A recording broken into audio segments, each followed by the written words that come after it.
से तोहरा ऊपर बा, खोजतिया पुलिस तोहरा जनवा के डर बा। काहे के डरावे दो मुआ का मुआ दे एगो मर्डर के से तोहरा ऊपर बा, अच्छा। खोजतिया पुलिस तोरा जनवा के डर बा। जा सुधर तोहर ठीक नहीं खे रासिए जान, रासिए जान। भले हो जाई हमरा के फांसीए जान, बाकी छोड़ब ना कोइला बदमाशीए जान। भले हो जाई हमरा के फांसीए जान, बाकी छोड़ब ना कोइला बदमाशीए जान।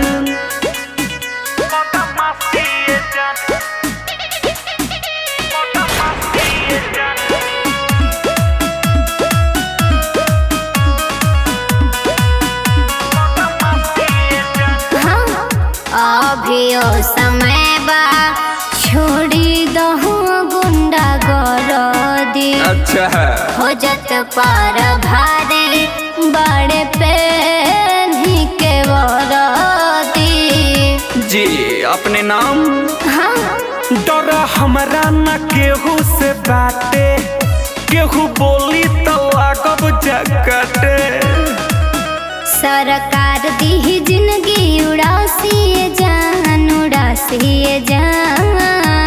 अरे आवे दो भले हो जाई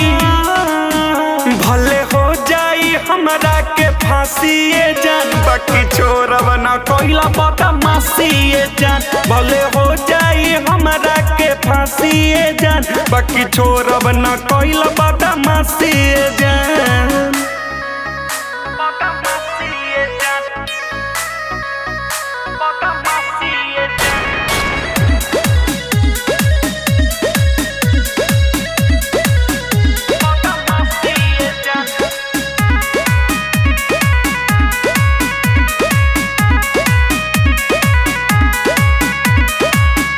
सुनाए बसंत कोनो शांत कदी बोली, हल्के में ले तारू सुधरी ना रहन तो मराई जइब गोली।